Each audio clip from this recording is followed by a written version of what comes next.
Hello বন্ধুরা, চলে আসছি আরও একটা নতুন ভিডিও নিয়ে। আজকে এই ভিডিওতে আমি নিজের বিষয়ে তোমাদের সাথে কিছু কথা শেয়ার করব। ভিডিও শেষ অবধি সাথে থাকো। যদি ভালো লেগে থাকে তাহলে লাইক কমেন্ট করে দিও, আর চ্যানেলটিকে সাবস্ক্রাইব করতে ভুলো না। তাহলে আর দেরি না করে ভিডিও শুরু করছি।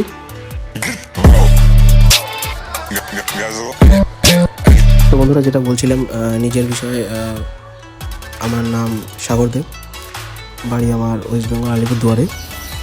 গ্র্যাজুয়েশন কমপ্লিট আমার। বাড়িতে মা বাবা আছে। বাবা মাছের ব্যবসা করে আর মা হাউস ওয়াইফ।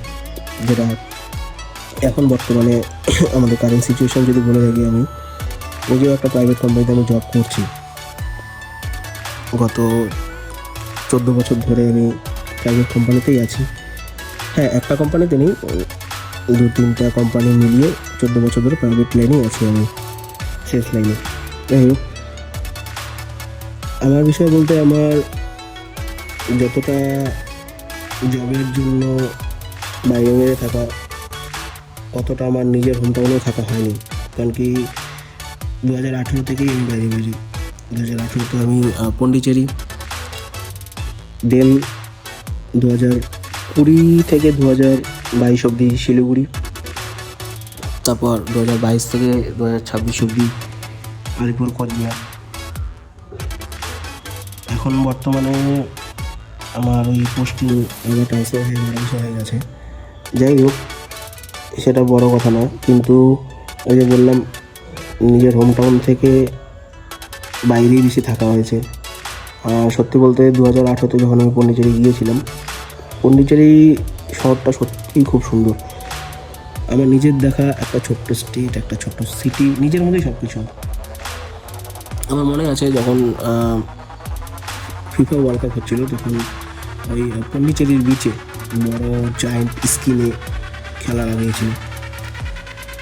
আমরাও তখন ওই স্টোর বন্ধ করে এই খেলা দেখতেই বিচে গিয়েছিলাম। আমাদের মতো অনেকে যারা ঘুরতে গেছে, তারাও ওই পন্ডিচেরি বিচে খেলা দেখতে গিয়েছিল।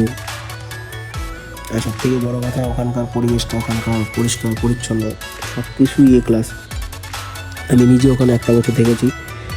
আবার চলে আসতে হয়েছে, যেহেতু আমার ফ্যামিলিতে বাবা ছাড়া আর ইনকাম সোর্সের কেউ ছিল না। আমিও বাইরে। তো বাবা চোখের অপারেশনের জন্য ওই নেপালে গিয়েছিল, তখনই আমাকে বাড়িতে রিটার্ন আসতে হয়েছিল। কিন্তু বাড়িতে দেখার মতো মা কি কেউ ছিল না। তখন আমি পন্ডিচেরি থেকে রিটার্ন আসি। তারপরে তো আমাকে জব আবার জয়েন করতে হবে, তো সেই জন্য আমাকে আবার ওই শিলিগুড়িতে জবের জন্য অ্যাপ্লাই করতে হয়। তো সেই টাইমে আমার একটা স্যার ছিল খুব ভালো, শ্রমিক স্যার নাম। তিনি রিলায়েন্সে ছিলেন, জিওতে ছিলেন তিনি। তো তিনি আমাকে যথেষ্ট হেল্প করে।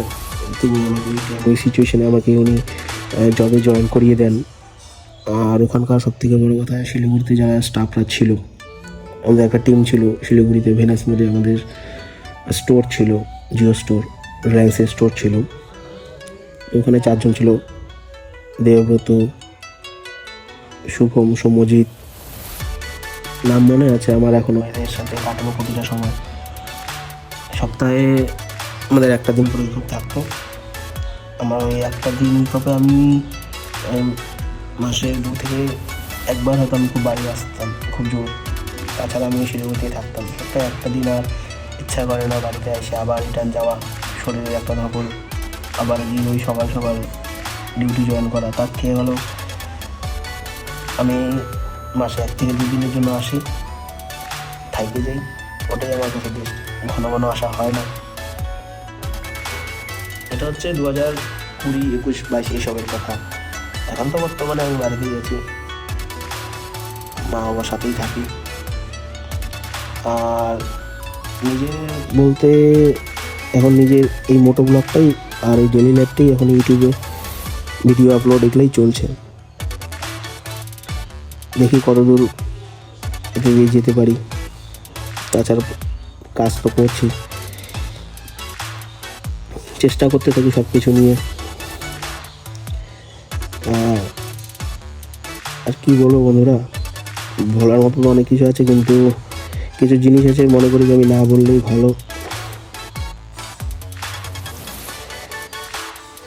শিলিগুড়ির কিছু কথা আছে যেগুলো মনে পড়ে আমার। ওই 15ই আগস্ট বা 26শে জানুয়ারি, যেগুলা বড় বড় হলিডে ছিল, তো সেই সব টাইমে আমাদের স্টোর খোলা থাকতো, আমরা ডিউটি করতাম, বাকি সব বন্ধ।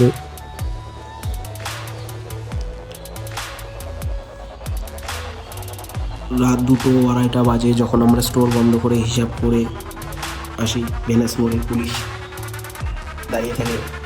2022-2021-এর ঘটনা, আমার নিজের দেখা।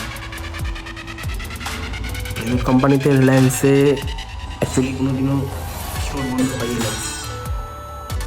আর এরকম 26শে জানুয়ারি, 15ই আগস্ট এইসবে তো কোনোদিনও না, এইসবে আরও রিলায়েন্সে বড় বড় সেল থাকে। আজকের এই ভিডিওটা যেটা, সেটা আমি নর্মালি বাইকে এমনিই বেরিয়েছিলাম, একটু শোরুমও কাজ ছিল সার্ভিসিংয়ের জন্য, তো ভাবলাম একটু বাইকটা রান হয় না, বাইকটা একটু রান করিয়ে নিই। আর এই যে পিঠে যে ব্যাগটা দেখলাম, এই ব্যাগটা আমার খুব পছন্দ হয়েছিলো। ব্যাগটার স্টাইলটা খুব ভালো ছিল। আমি পিছনে ভাই ছিল, ভাইকে বলছিলাম যে ব্যাগটা খুব ভালো ছিল, তো অত লক্ষ্য করেনি। যাই হোক, ব্যাগটা খুব ভালো ছিল, হয়তো ভিডিও তোমরা রিভাইন্ড করলে দেখতে পারবা। এদিকে যাচ্ছিলাম হচ্ছে আমরা একটু জংশন দিকে যাচ্ছিলাম, একটু কাজ ছিল।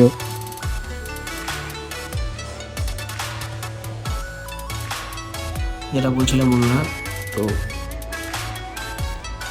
শিলিগুড়ি ওই সময়গুলো কাটানো, ছুটিতে ওখানেই থাকা বন্ধুদের সাথে। বন্ধু বলতে আমার ওই স্টাফরাই যা ছিল বন্ধু, শুভম পাল, সৌম্যজিৎ পাল।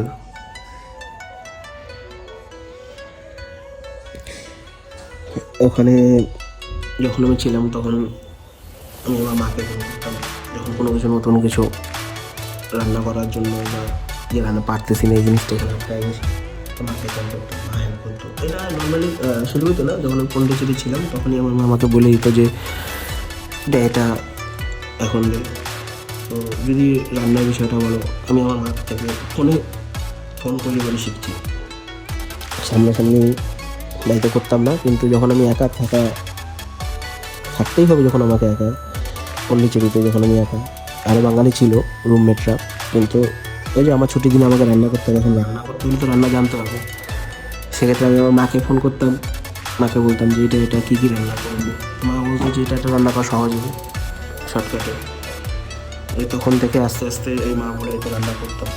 আর এই যে এখন জংশন তো পার করেই গেলাম, ছিন্নমস্ত মন্দিরও পার করে গেছে, বন্ধুরা দেখেছি হয়তো। এটা বলছিলাম মায়ের হাতে রান্না, তো ওই রান্না আমি মায়ের থেকেই শিখেছি। বাবা আমার মাছের ব্যবসা করে। এই দিনটা আজকে ভিডিওটা যেটা দেখছো বা যাদের কাছে পৌঁছাবে, তো এই ওয়েদারটা নর্মালি ওই দিন ঠান্ডাই ছিল, হাতে হয়তো জ্যাকেট ফ্যাকেট দেখে বুঝতেই পারছো। সন্ধ্যার টাইম ছিল ওই 4:30-5টা, তো ভাবলাম একটু বাইকটা রান করিয়ে নিই। তো তোমাদের সাথে এই ভিডিওতে সেই সব কথা যেগুলো বলা হয়নি সেগুলোও শেয়ার করে নিই।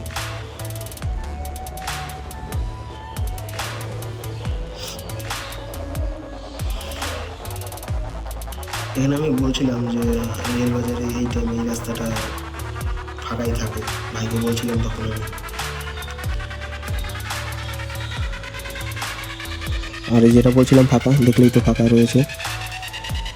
সামনে এখন নর্থ পয়েন্ট না, ডিআরএমের চৌপতি, যাই হোক। তার থেকে বড় কথা বন্ধুরা, এনফিল্ডটা সত্যি যখন হাতে পড়ে একটা আলাদাই অনুভূতি লাগে। সাউন্ডটা বলো বা বাইক যখন চলে রাস্তায়, একটা আলাদাই অনুভূতি। হয়তো যারা এনফিল্ড চালাচ্ছে তারা বুঝবে। আমার আগের যে বাইকটা ছিল এনএস, সেটারও খুব ভালো একটা স্মৃতি ছিল, আমি আগেও বলেছি। আজকে তোমাদের আমি ওই বাইকটার ফটো আমি ভিডিওতে দেখিয়ে দেবো যে আমার কাছে আগে এনএস কোনটা ছিল আর কোনটা আমি সেল করেছি। কিন্তু সত্যি কথা বলতে বন্ধুরা, এখনও আমার নিজের এনএস যেটা সেল করে দিয়েছি, ব্যাকগ্রাউন্ডের সাউন্ড তোমরা অ্যাভয়েড করে দিতে পারো, কোনো অসুবিধা নেই। আর এই এখন ডিআরএম চৌপতি পার করলাম। এখন যদি বলো আমার বিষয়, আমি নিজে এখন প্রাইভেট কোম্পানিতে জব করছি, কারণ হোম অ্যাপ্লায়েন্সে আছি ব্র্যান্ড রিপ্রেজেন্টেটিভ। তার থেকে বড় কথা, ইউটিউব নতুন এখন ইউটিউবে, তো এটা দিয়েই এখন একটু চেষ্টা করছি নিজের একটু আলাদা পরিচয় করার। আগেও বলেছি, এখনও বলবো, একটু সাপোর্ট করো বন্ধুরা। যদি ভিডিও ভালো লেগে থাকে অবশ্যই ভিডিওটিতে লাইক কমেন্ট করো, চ্যানেলটিকে সাবস্ক্রাইব করতে পারবো না, কারণ কি তোমাদের একটা লাইক কমেন্ট আমার অনেক সাপোর্ট। তোমাদের বন্ধুদের মাঝখানেও চ্যানেলটা লিঙ্কটা দিয়ে দাও, যারা তাদেরও সাবস্ক্রাইব করতে সুবিধা হয়। আরও চেষ্টা করবো নতুন ভালো ব্লগ আনার, নতুন ভালো ভিডিও আনার।